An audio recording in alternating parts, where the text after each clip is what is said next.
تلاوت کی سورہ زمر میں اللہ تعالیٰ فرماتا ہے قیامت کے دن کا منظر کیسے قیامت قائم ہوگی۔ وَنُفِخَ فِي الصُّورِ فَصَعِقَ مَنْ فِي السَّمَاوَاتِ وَمَنْ فِي الْأَرْضِ إِلَّا مَنْ شَاءَ اللَّهُ، سور پھونکی جائے گی۔ ہوگا کہ ایک وقت آئے گا اس کا جب دنیا اینڈ ہونے والی، ختم ہونے والی۔ سائنس بھی آج اس بات کو تسلیم کر رہا ہے کہ یہ جو سولار سسٹم ہے اس کی ایک عمر ہے، اس کی ایک ایج ہے، اس کے بعد یہ ختم ہونے کے قریب آئے گا۔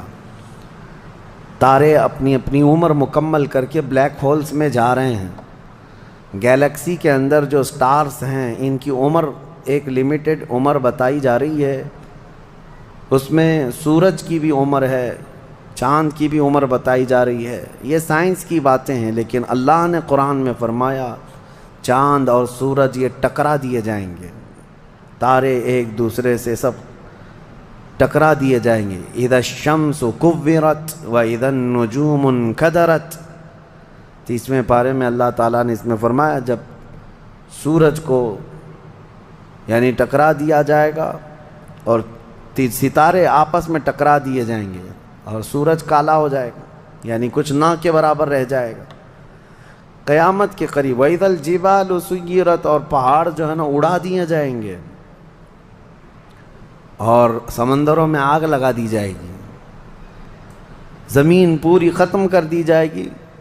اور سورہ قارعہ میں آپ نے پڑھا ہوگا یوم یکون الناس کالفراش المبثوث وتکون الجبال کالعہن المنفوش، تم لوگوں کو دیکھو گے کہ پتنگوں کی طرح سے اڑ رہے ہوں گے، اور پہاڑوں کو دیکھو گے کہ روئی کا پہا جو ہوتا ہے، روئی کا پہا اس طرح سے پہاڑ بکھر چکے ہوں گے۔ اور اس کے بعد یہ قیامت جو آنی ہے اس کا یعنی پروسیس کس طرح سے، شروعات کیسی ہوگی، وہ ایک لمبی گفتگو ہے۔ مختصراً عرض کرتا ہوں کہ آیات حضور اکرم صلی اللہ تعالیٰ علیہ وسلم کی احادیث میں جو نشانیاں بیان کی گئی ہیں اس اعتبار سے قیامت کے قریب بڑی بڑی نشانیاں آئیں گی۔ دجال آئے گا، دابۃ الارض آئے گا، یاجوج ماجوج نکلیں گے، پھر اس کے بعد سورج پچھم سے نکلے گا۔ یہ سب بڑی بڑی نشانیاں ہیں۔ حضرت عیسیٰ علیہ السلام کا نزول اس سے پہلے، یہ سب ہو جانے کے بعد پھر روئے زمین پر سے مسلمان ختم ہو جائیں گے۔ پھر ایک وقت آئے گا کہ جب سب لوگ اپنے اپنے کاموں میں مصروف ہوں گے، کوئی کسی کو پڑی نہ ہوگی، اور پھر دنیا میں سب اپنے اپنے کاموں میں اس طرح سے مصروف ہوں گے، کوئی کپڑا کاٹ رہا ہے، کوئی دودھ دوہ رہا ہے، کوئی کھیتی باڑی میں ہل چلا رہا ہے۔ اللہ تعالیٰ قرآن میں فرماتا ہے کہ تم دیکھو گے ان زلزلۃ الساعۃ شیء عظیم یوم ترونھا تذہل کل مرضعۃ عما ارضعت وتضع کل ذات حمل حملھا، اچانک ایک سور کی آواز آئے گی۔ وہی سور آج ہم نے تلاوت میں پڑھا ہے۔ اسرافیل علیہ السلام اللہ کے ایک فرشتے ہیں، ایک باجے کی شکل کی چیز وہ لے کر کھڑے ہیں، وہ بجانا شروع کریں گے۔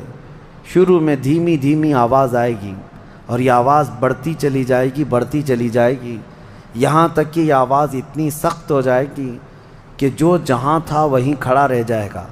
کپڑا کاٹ رہا تھا اس کے ہاتھ سے کینچی گر گئی، جو کھیتی باڑی کر رہا تھا، ہل چلا رہا تھا، وہ وہیں کا وہیں رک جائے گا۔ دودھ دوہنے والا اس کا ہاتھ ویسے ہی رہ جائے گا، یہاں تک کہ حاملہ عورتوں کے پیٹ سے بچہ نکل کر گر جائے گا، جو عورتیں حمل سے ہوں گی۔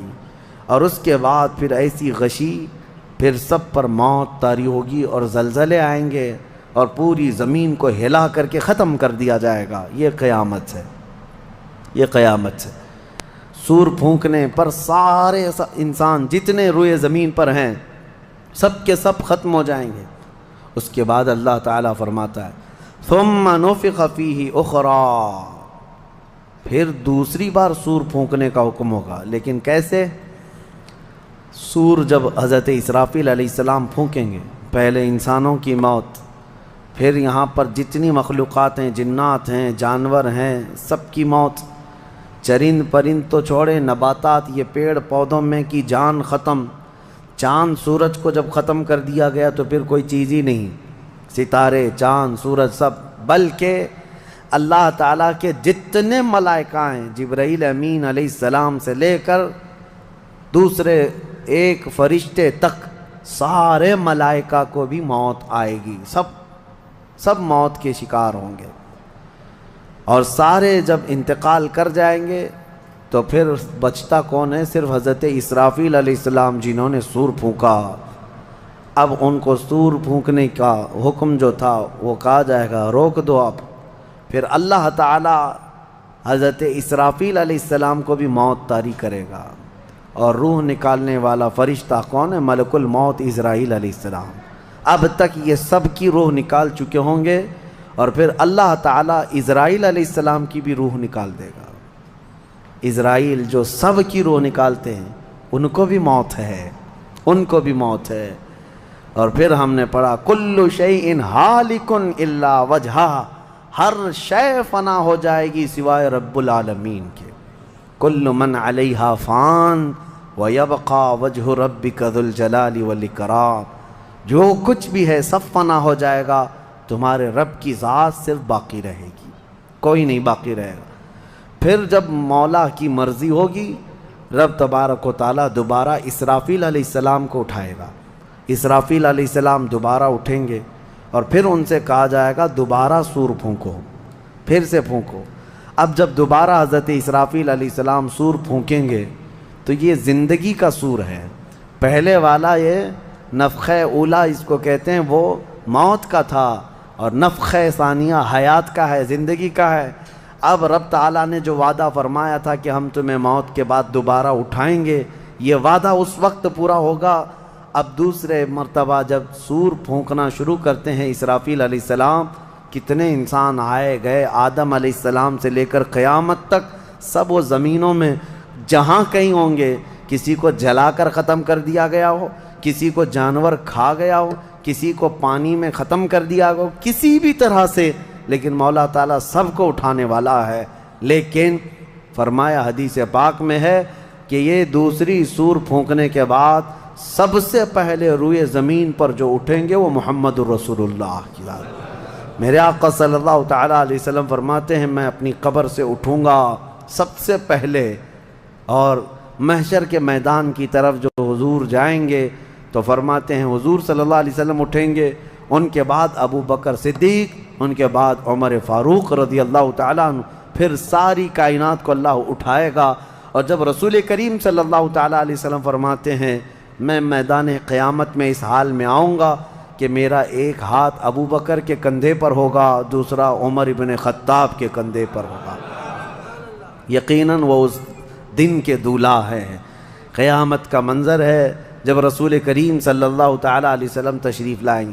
اور اس کے بعد رب تعالیٰ نے فرمایا، سورہ زمر میں 2 آیتیں آئی ہیں، وَسِيقَ الَّذِينَ كَفَرُوا إِلَى جَهَنَّمَ زُمَرًا، اب جو کفار تھے ان سب کو کھینچ کر کے لایا جائے گا میدان قیامت میں۔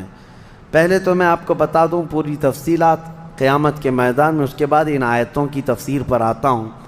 پھر جب سب کو اٹھا دیا گیا تو ایک زمین ہوگی، اب وہ زمین کہاں ہوگی وہ اللہ بہتر جانتا ہے کس جگہ، کیونکہ یہ زمین ہے ہی نہیں، یہ آسمان ہے ہی نہیں، تو پھر اس وقت بنے گا کیا یہ اللہ ہی بہتر جانے۔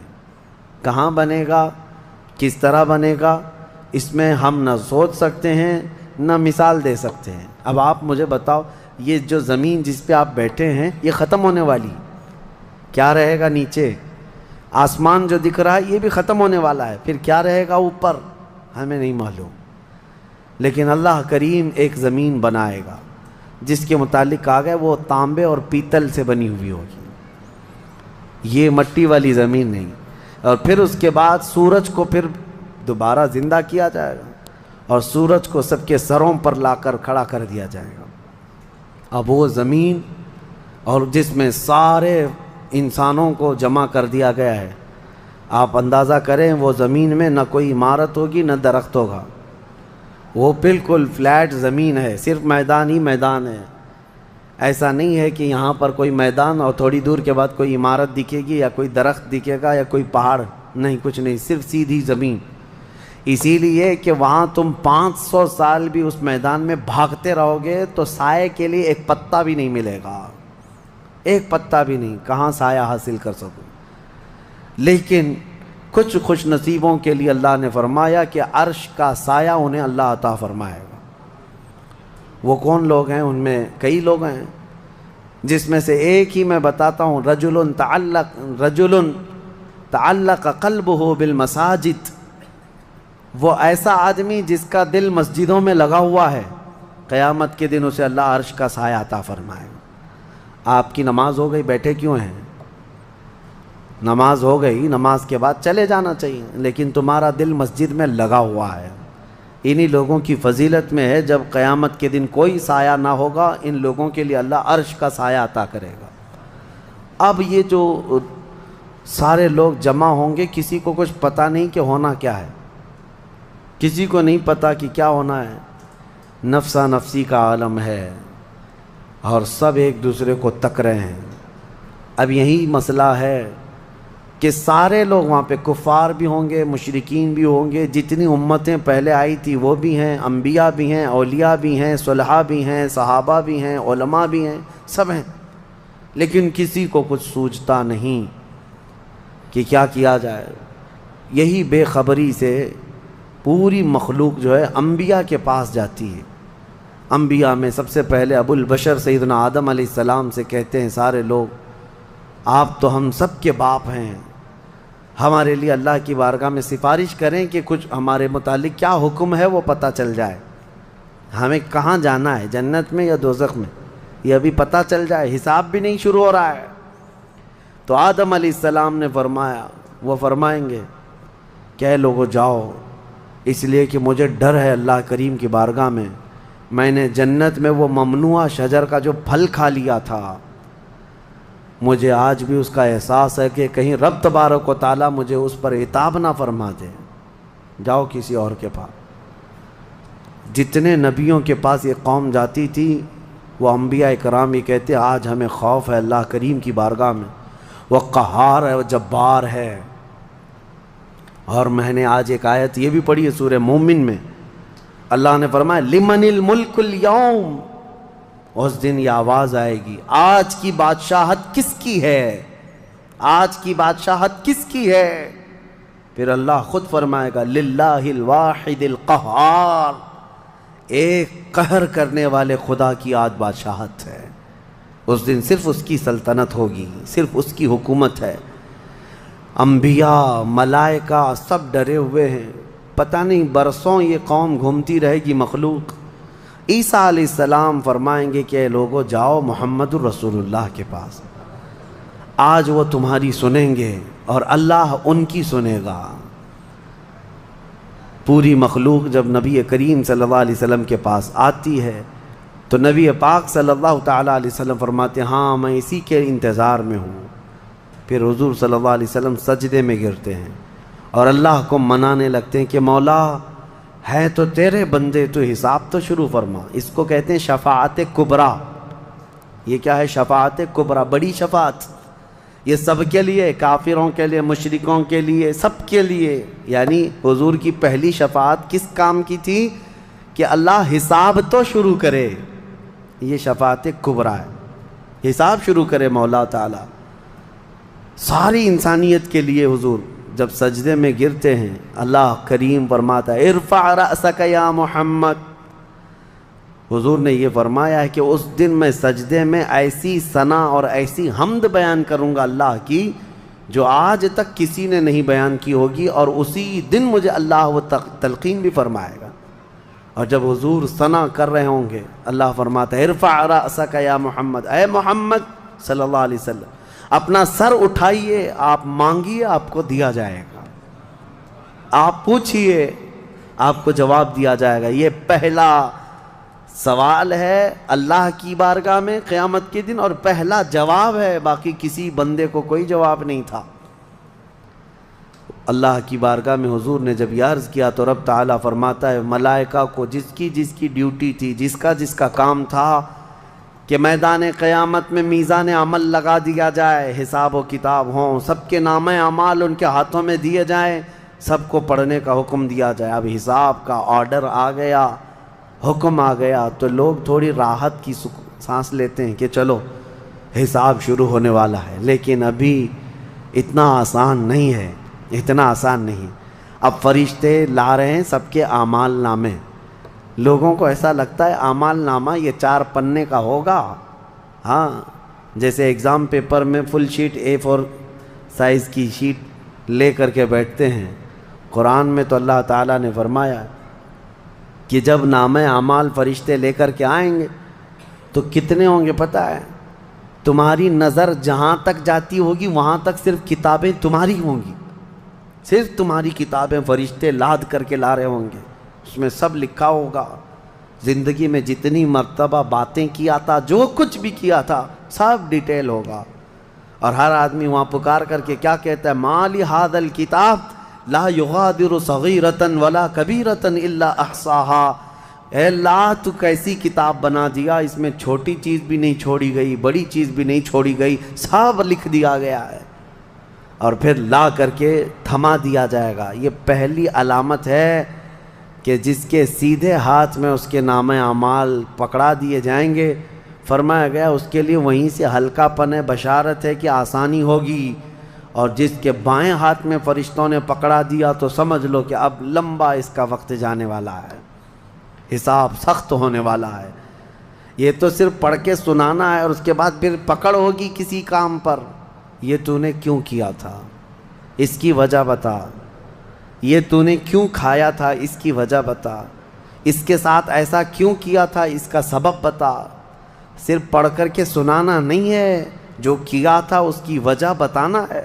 اور جب وجہ کچھ نہ ہوگی، حکم آ جائے گا کہ انہیں اوندھے منہ کھینچ کر کے دوزخ کی طرف لے جائیں. یہ قیامت کے دن ہو رہا ہے. اب یہاں پر ایک دوسری شفاعت ہے میرے آقا صلی اللہ علیہ وسلم. اب یہ جو شفاعت ہے یہ خاص امت محمدیہ کے لیے. ایک شفاعت حضور نے فرمائی سارے انسانوں کا حساب شروع ہو جائے. جب حساب شروع ہو گیا تو حضور صلی اللہ تعالیٰ علیہ وسلم پھر سجدہ کرتے ہیں اللہ کی بارگاہ میں. اللہ فرماتا ہے محبوب سر اٹھائیں، پوچھیں، آپ کو دیا جائے گا. حضور عرض کرتے ہیں مولا میری امت کی بخشش آسان فرما دے، میری امت کا حساب آسان فرما دے. اب حضور کو اختیار دیا جائے گا. حضور کی یہ بھولی بھالی امت جہاں جہاں ہوگی، حضور صلی اللہ علیہ وسلم فرماتے ہیں میں ان کو دور سے پہچان رہا ہوں گا. دیکھو میرے عزیزو، بھرا مجمع ہے، کتنی امتیں ہیں. ایک صحابی نے پوچھا یا رسول اللہ ہم کو آپ قیامت میں پہچانیں گے؟ حضور نے فرمایا یقیناً پہچانوں گا. کیسے؟ حضور فرماتے ہیں زندگی میں تم جو وضو کرتے تھے، یہ جو اعضائے وضو ہیں، چہرہ اور ہاتھ، حضور فرماتے ہیں قیامت کے دن یہ سورج کی طرح چمک رہے ہوں گے. اور اسی چمک سے میں پہچان لوں گا یہ میری امت ہے، جس کے ہاتھ چہرے چمک رہے ہوں. جو وضو ہی نہیں کرتا اس کا کیا چمکے گا؟ لیکن حضور صلی اللہ تعالیٰ علیہ وسلم نے حدیث پاک ہے یہ وضو کے اعضاء کی چمک سے حضور اپنی امت کو پہچان لیں گے، فلاں میرا امتی ہے، فلاں میرا امتی ہے. بہرحال اب اس کے بعد اب میں ان آیتوں کی طرف آتا ہوں. حساب و کتاب ہو رہا ہوگا. سب سے پہلے وہاں پر قیامت کے دن جن کو لایا جائے گا، الگ الگ روایات ہیں، اس میں 3 لوگوں کے متعلق فرمایا گیا، ایک عالم، ایک شہید اور ایک امیر آدمی پیسے والا. حالانکہ تینوں اچھے لوگ تھے. دنیا میں یہ جو امیر تھا بہت پیسہ بانٹتا تھا، اور یہ قاری قرآن تلاوت اچھی کرتا تھا، اور یہ شہید تو جنگ میں شہید ہوا تھا لڑ کر کے. تینوں کا حساب ہو رہا ہوگا. سب سے پہلے رب تبارک و تعالیٰ اس قاری قرآن کو بلائے گا، بتا تو قرآن کیوں پڑھتا تھا؟ وہ کہے گا میں نے تجھے اچھی آواز دی تھی، اچھی آواز دی تھی، تو نے اس آواز کا کیا کیا؟ وہ کہتا ہے میں قرآن پڑھتا تھا بہترین انداز میں. رب تعالیٰ فرماتا ہے تو اس لیے پڑھتا تھا کہ لوگ تیری آواز کی تعریف کریں، کیا آواز ہے؟ اور لوگوں نے تعریف کر دیا. دنیا میں تجھے تیرا بدلہ مل گیا، یہاں قیامت میں کچھ نہیں، جاؤ جہنم میں. مالدار آئے گا، اس سے رب تعالیٰ فرمائے میں نے تجھے بہت مال دیا تھا، کیا کیا؟ کہے گا رب تعالیٰ میں نے غریبوں میں تقسیم کیا ہے، بہت خیرات کیا ہے. اللہ کریم فرماتا ہے کہ تو نے تو یہ نیت سے تقسیم کیا تھا نا کہ لوگ تجھے دیالو کہیں، سخی کہیں، تیری مال کی تعریف کریں، تو لوگوں نے تو وہ تعریف کر دی، دنیا میں جو تجھے ملنا تھا وہ مل گیا، تیری خواہش ہو گئی، یہاں کچھ نہیں، اسے بھی فرمایا جائے گا دوزخ میں ڈال دو۔ تیسرا جو شہید ہے اس کے لیے بھی رب تعالیٰ فرماتا ہے میں نے تجھے جوانی دی تھی، کیا کیا؟ کہا اے اللہ میں لڑتا رہا کافروں کے مقابل میں اور اپنی جان دے دیا۔ فرماتا ہے رب تعالیٰ کہ تو یہ سوچتا تھا نا کہ لوگ تیری بہادری کی تعریف کریں، لوگ تجھے بطل جلیل کہیں، مجاہد کہیں، تو یہ لوگوں کی تعریف سننے کے لیے کرتا رہا۔ اگر تیری یہی خواہش تھی اور لوگوں نے تیری تعریف دنیا میں بہت کر دی، اب یہاں تیرا کچھ نہیں ہے، اسے بھی دوزخ میں بھیج دیا جائے۔ یہ ریاکاری ہے۔ یہ پہلا حساب جن لوگوں کا ہونے والا ہے، یہ 3 لوگوں کے بارے میں حدیث پاک میں ہے۔ پھر میرے آقا صلی اللہ علیہ وسلم فرماتے ہیں قیامت کے میدان سے اس وقت تک کوئی پیر ہٹا نہیں سکتا جب تک اللہ 5 سوالات نہ کر لے۔ ان میں سے پہلا سوال یہی ہے کہ اللہ فرمائے گا میں نے تجھے جوانی دی تھی، تو نے کہاں خرچہ کیا؟ یہ ہر ایک کو بتانا پڑے گا، ہر ایک کو بتانا پڑے گا۔ اب آپ اپنی اپنی تیاری کر لو کہ کہاں کہاں خرچہ کیا، اللہ کو مجھے بتانا ہے۔ آج اگرچہ تم ہماری باتوں کی طرف توجہ نہیں کرو گے، کیئر نہیں کرو گے، لیکن ایک دن وہ آئے گا جب تمہیں اللہ کی بارگاہ میں کھڑے ہو کر اپنی جوانی کا پل پل بتانا ہوگا، وہاں کوئی چارہ نہیں ہوگا۔ وہی اب آیت کریمہ ہے وَسِيقَ الَّذِينَ كَفَرُوا إِلَى جَهَنَّمَ زُمَرًا حَتَّى إِذَا جَاءُوهَا فُتِحَتْ أَبْوَابُهَا وَقَالَ لَهُمْ خَزَنَتُهَا، کافروں کی جماعت کو فرشتے کھینچتے ہوئے دوزخ کی طرف لائیں گے۔ دوزخ کیسی ہوگی میں انشاءاللہ العزیز اس کو عرض کروں گا آخری میں، رمضان کے آخر میں، کیونکہ یہ جو عشرہ گزر رہا ہے یہ جہنم سے آزادی کا عشرہ ہے۔ کاش اللہ ہمارا نام بھی آزاد ہونے والوں میں شامل فرمائے کہ جہنم سے آزاد ہونے والوں میں ہمارا نام شامل ہو گیا تو پھر قسمت ہی قسمت سے۔ جب لایا جائے گا دوزخ کے کنارے جماعت کی جماعتیں آ رہی ہوں گی، جماعت یہاں پر اللہ نے فرمایا زمرہ یعنی بہت کثیر تعداد میں جماعت کو کھینچ کر کے لایا جائے گا۔ پھر دوزخ کے دروازے کھول دیے جائیں گے، فتحت ابوابها، دروازے کھول دیا جائیں۔ وقال لهم خزنتها، اور جو دربان ہے دوزخ کے دروازے پر حضرت مالک، وہ فرشتے ہیں، بڑے سخت قسم کے فرشتے ہیں، وہ ان سے پوچھیں گے، جو جماعت دوزخ میں ڈالے جانے کے لیے لائی جا رہی ہوگی ان کو پہلے پوچھیں گے الم یأتکم رسل منکم یتلون علیکم آیات ربکم وینذرونکم لقاء یومکم ھذا، اے لوگو کیا تمہارے پاس اللہ کا کوئی رسول نہیں آیا تھا؟ کیا تمہیں اللہ کی آیتیں پڑھ کر کے کسی نے نہیں سنایا تھا؟ یا آج کے دن کے بارے میں تمہیں کسی نے ڈرایا نہیں تھا کہ قیامت آنے والی ہے؟ یہ دوزخ کا فرشتہ لوگوں سے پوچھے گا۔ قرآن میں اللہ فرماتا ہے تو لوگ کیا کہیں گے؟ قالوا بلا ولکن حقت کلمۃ العذاب، وہ کہیں گے ہاں کیوں نہیں آئے تو تھے لیکن ہم جھٹلا دیے تھے، نبیوں کے پیچھے نہیں چلے، قیامت کے دن پر یقین نہیں رکھے، اور عذاب ہمارے اوپر واجب ہو گیا، ہم جا رہے ہیں۔ قیل ادخلوا ابواب جہنم خالدین فیہا، ان سے کہا جائے گا ادخلوا ابواب جہنم، داخل ہو جاؤ جہنم کے دروازوں میں، خالدین فیہا، ہمیشہ تم رہو گے یہاں پر۔ یہ کافروں کے لیے ایسی آواز آئے گی کہ وہ چیخ مارتے ہوئے دوزخ میں کود رہے ہوں گے۔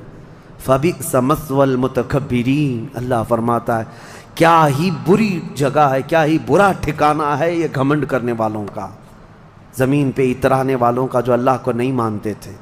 اب سنیے 1000 سال تک دوزخ میں جلتے کڑتے رہیں گے، پکارتے رہیں گے اے مالک اے مالک اے مالک اے مالک۔ کون؟ جو دربان دوزخ ہے، دربان ہے دوزخ کے دروازے کا، وہ 1000 سال کے بعد سن کر کے پوچھیں گے کیا بات ہے تمہاری، کیا چاہتے ہو؟ کفار و مشرکین کہیں گے کہ ہماری بات کرا دے اللہ سے، ہماری بات کرا دے اللہ سے کہ کچھ ہم پر بھی رحم ہو جائے۔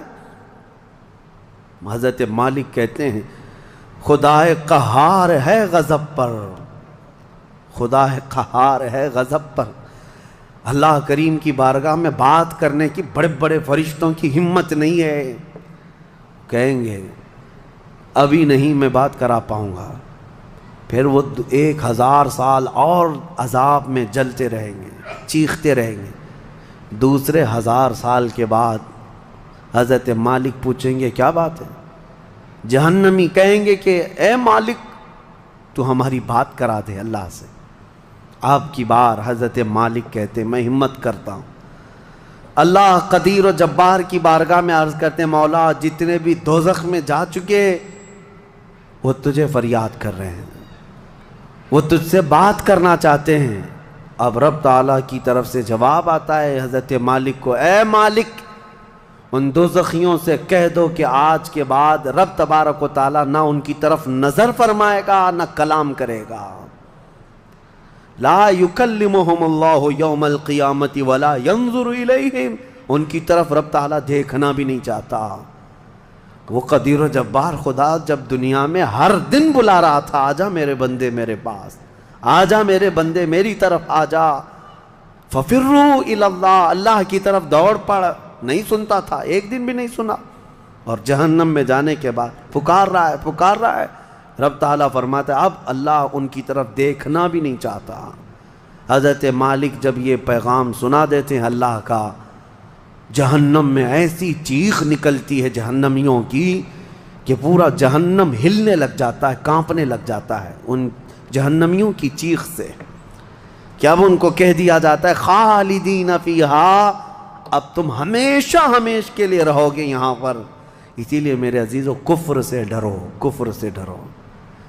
گناہ کرنے کے بعد معافی ہے لیکن کفر کی معافی نہیں۔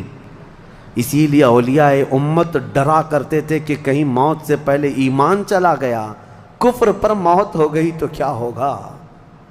پھر ہمیشہ ہمیشہ کے لیے دوزخ میں جانا پڑے گا، نہ وہاں کسی کی سفارش ہوگی نہ کوئی شفاعت ہوگی۔ شفاعت اور سفارش گنہگاروں کے لیے ہے، کافروں اور مشرکین کے لیے نہیں۔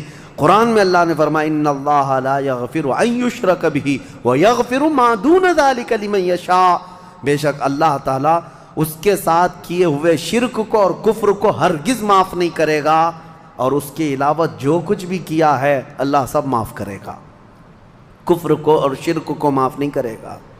اب سنیے دوسری آیت ہے، وَسِيقَ الَّذِينَ اتَّقَوْا رَبَّهُمْ إِلَى الْجَنَّةِ زُمَرًا، اس میدان قیامت میں کچھ وہ جماعتیں بھی ہیں جو دنیا میں تقوی حاصل کر چکی تھی، فرمان خدا پر چلتی تھیں، ان کی نمازیں ٹھیک تھی، اللہ سے ڈرتے تھے، اپنی راتیں وہ رو رو کر گزارتے تھے، مولا کو پکارتے تھے۔ وہاں قیامت کے دن اللہ ان کے حال یہ ہیں کہ ان کا استقبال ہو رہا ہوگا، فرشتے ان کو سجا کر کے لا رہے ہوں گے، اور وہ بھی جماعت جماعت کے ساتھ جا رہے ہوں گے جنت کی طرف۔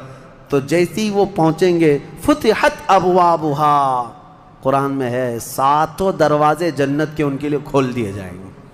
یہ پرہیزگار لوگ ہیں، یہ تقوی والے لوگ ہیں۔ جیسے ہی جنت کے دروازے کھلیں گے وقال لهم خزنتها، وہاں پر بھی دربان ہے ایک، جنت کے دروازوں کا دربان وہ حضرت رضوان ہیں علیہ السلام، وہ فرشتہ وہاں پر ہے، جنت کے دربان ہیں۔ جیسے ہی یہ جماعتیں قریب پہنچیں گی دروازوں کے، کیا کہے گا دربان جنت؟ وقال لهم خزنتها سلام علیکم طبتم، مبارک ہو، اللہ کی سلامتی ہو تم کو۔ یہ جو ہم سلام کرتے ہیں نا السلام علیکم، یہ جنتی سلام ہے۔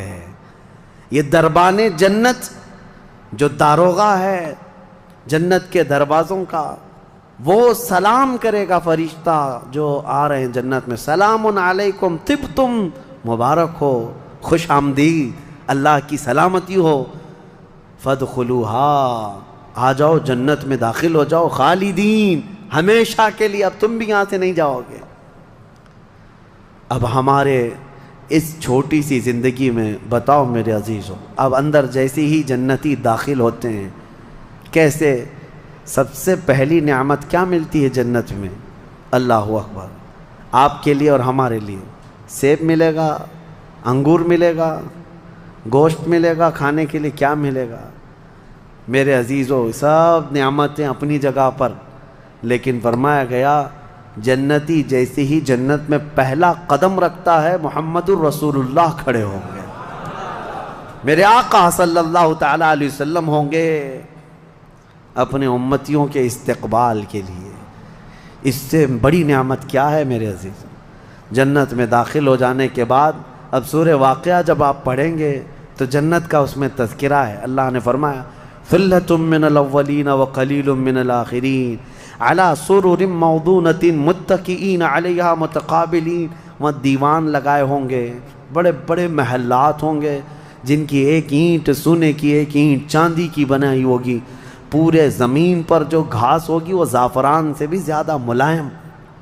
اور اللہ نے کتنی جگہ قرآن میں فرمایا جنات تجری من تحتها الانہار، ایسے باغیچے جن میں نہریں بہہ رہی ہوں گی، اور ایسی نہریں جن کا پانی دودھ کی طرح سفید، شہد سے زیادہ میٹھا اور ٹھنڈا، یہ ٹھنڈے میٹھے پانی کی نہریں جس کو کوثر اور سلسبیل کہا گیا ہے، یہ جنت کے باغیچوں سے ہو کر گزر رہی ہوں گی۔ جنتی جتنے بھی ہوں گے وہاں پر وہ نہروں کے قریب بیٹھے ہوں گے، ان کے چہرے اتنے چمک رہے ہوں گے، وجوہ یومئذ ناظرہ، ایسے چمک رہے ہوں گے، دمک رہے ہوں گے، 14ویں کا چاند ان کے چہروں کے سامنے پھیکا ہوگا۔ یہ جنتیوں کے چہرے ہوں گے، اور وہ اپنے جب جنتی محل میں جائیں گے، ایک محل سامنے ہوگا، دوسرا محل ادھر ہوگا، آمنے سامنے جنتی باتیں کرتے ہوئے بیٹھیں گے۔ یہ قرآن پاک میں اللہ نے فرمایا ان کی خدمت کے لیے غلمان، لڑکے بھی ہوں گے، حوران جنت، وہ جنتیوں کی خدمت کے لیے ان کی بیویاں وہاں پر بنائی جائیں گی، وہ اتنی حسین و جمیل خوبصورت ہیں کہ جنتی کے لیے آج تک نہ ویسی خوبصورتی یا حسن دنیا میں کسی نے سنا ہے نہ دیکھا۔ یہ حوران جنت ہر جنتی کو دی جائیں گی۔ اب اس کے بعد جنت میں پہنچ جانے کے بعد تمہارے لیے کیا نہیں ہوگا؟ ایک طبقہ انبیاء کا ہے، ایک طبقہ جنت میں اولیاء کا ہے، ایک طبقہ شہداء کا ہے، ایک طبقہ صدیقین کا ہے، اور پھر جنتی کے لیے قرآن میں ہے جو وہ خواہش کرے گا فرشتے فوراً اس کے لیے وہ حاضر کریں گے۔ جو چیز کی خواہش کرے گا، جس دن تمہاری وہاں خواہش ہوگی کہ مجھے یہاں غریب نواز کا دربار دیکھنا ہے، جنت میں غوث پاک کہاں ہے وہاں جانا ہے، صحابہ میں خلفائے راشدین کہاں ہیں وہاں جانا ہے، انبیاء اکرام کہاں ہیں، شہداء و صالحین کہاں ہیں وہاں جانا ہے۔ جنتی گھوم رہا ہوگا، اور کیا ہی بہتر ہوگا جنتی جب یہ خواہش کرے گا مجھے محمد الرسول اللہ کے محل میں جانا ہے، وہاں بھی اسے پہنچایا جائے گا۔ وہ ہر ایک بڑے سے بڑے انبیاء، صالحین، شہداء اور رسولان اعظام کے ہاں جاتا رہے گا، آتا رہے گا، جاتا رہے گا، آتا رہے گا۔ جنت کی نعمتیں اس کی ختم نہیں ہوں گی، یہاں تک کہ اللہ کریم فرمائے گا حوران جنت کو یہ میرے وہ بندے ہیں جو صرف میری حمد سنتے تھے دنیا میں، اے حوران جنت تم اپنی میٹھی آواز میں اب میری حمد ان کو یہاں سناؤ۔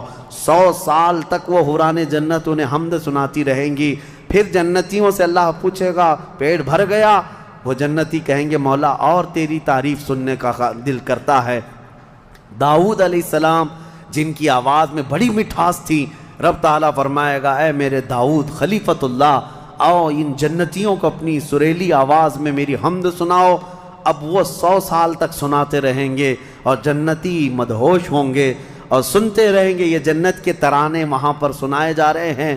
اس کے بعد پھر رب تعالیٰ فرمائے گا اب تم سیراب ہو گئے کہ داؤد علیہ السلام کی زبان سے تو چڑیاں بھی سننے کے لیے کھڑی ہو جاتی تھی، پرندے بھی ہوا میں رک جاتے تھے۔ اب جنتی کہیں گے کہ مولا اور تیری حمد ہو اور تیری تعریف ہو، ہم سننا چاہتے ہیں۔ رب تعالیٰ جب فرمائے گا اے فرشتوں حجابات ہٹاؤ، اب میں سناؤں گا اور میرے بندے سنیں گے۔ اب یہ جنت کی سب سے بڑی نعمت وجوہ یومئذ ناظرہ الی ربہا ناظرہ، مولا فرماتا ہے چہرے چمک رہے ہوں گے اس بات کے لیے کہ بغیر حجاب کے وہ اپنے اللہ کو دیکھ رہے ہوں گے۔ اس سے بڑی نعمت جنتی کو کچھ نہیں ہے کہ مولا کریم حجابات ہٹا دے گا، جس کے تم یہاں سجدے کرتے ہو، جس سے تم گڑ گڑا کر مانگتے ہو، وہ مولا جنت میں پردے ہٹا دے گا، اور فرمایا گیا جنت کی سب سے بڑی نعمت دیدار الہی ہے۔ اسی لیے رمضان میں بھی میرے آقا نے فرمایا افطار کرنے والے کو دو خوشیاں دی جائیں گی، کہ جب بندہ افطار کرتا ہے تو اس کے لیے بھی یہ فرمایا گیا ہے کہ جیسے ہی وہ افطار کرتا ہے، ایک تو اس کے پیٹ ٹھنڈے ہونے کی خوشی ہے، گلا تر ہونے کی خوشی ہے، لیکن دوسری خوشی ہر افطار کرنے والے روزے دار کے لیے کہ رحمان فرمائے گا میں نے تیرا محفوظ کر لیا ہے جنت میں، اب تجھے میں اپنا دیدار کراؤں گا۔ روزے داروں کو اللہ کا دیدار ہوگا تو یہ جنتی جنت میں پہنچ جائیں گے، دوزخی دوزخ میں پہنچ جائیں گے۔ میں نے یہ جو 2 آیتیں آئی تھی اس کی تفسیر آپ کے سامنے رکھ دی، فیصلہ تمہارے پاس ہے، زندگی کیسی گزارو گے۔ لیکن میرے آقا نے فرمایا جنت کا جو راستہ ہے نا وہ کیسا ہے؟ کانٹوں سے بھرا ہوا ہے یہاں دنیا میں۔ جہنم کا راستہ پھولوں سے سجا ہوا ہے، بہت ٹھنڈا ہے، بہت آرام دہ ہے۔ دوزخ کا راستہ، میں الٹا تو نہیں بول رہا، سیدھا ہی بول رہا ہوں، جہنم کا راستہ پھولوں سے سجا ہوا ہے اور جنت کا راستہ کانٹوں سے بھرا ہوا ہے۔ میرے آقا نے فرمایا یہاں دنیا میں کانٹوں سے بھرا ہوا ہے، لیکن اس پر اگر کوئی چل گیا تو وہ کانٹے ختم ہوتے ہی اس کے لیے جنت کے باغات ہیں۔ اور جو دنیا میں ان پھولوں کے راستے کو چن لیا دوزخ کے، جیسے ہی یہ راستہ ختم ہوگا اس کے بعد صرف آگ ہی آگ ہے، آگ ہی آگ ہے۔ چنو کون سا راستہ، تم یہاں کے پھول چاہتے ہو یا پھر آخرت کے باغیچے، یا یہاں کے کانٹے اور آخرت کی آگ؟ یہ تمہارے ہاتھ میں ہے، کس طرح سے تم اپنی زندگی کو متعین کرتے ہو۔ بس یہ رمضان کی آج پہلی طاقرات ہے، ہو سکتا ہے آج شب قدر ہو، اور اللہ کریم کی بارگاہ میں مانگو کہ اے اللہ ہمیں بن مانگے تو نے اپنے حبیب کی امت میں پیدا کیا ہے، اور ہم تیری بارگاہ میں اب سوال کرتے ہیں مولا تو اپنی جنت سے ہم غریبوں کو محروم نہ فرما۔ اے اللہ ہم تیری دوزخ میں ہم تیری جنت میں جانے کے قابل تو نہیں، لیکن تیری دوزخ کا عذاب سہنے کے بھی قابل نہیں۔ بس تو اپنے فضل اور جود و کرم سے ہم سب کی بخشش کر اور ہمیں جنت عطا فرما۔ الہی لست للفردوس اہلا ولا اقوى على نار الجحیم فاغفر ذنوبی بفضل جودک یا اللہ۔ وآخر دعوانا ان الحمد للہ رب العالمین۔ السلام علیکم۔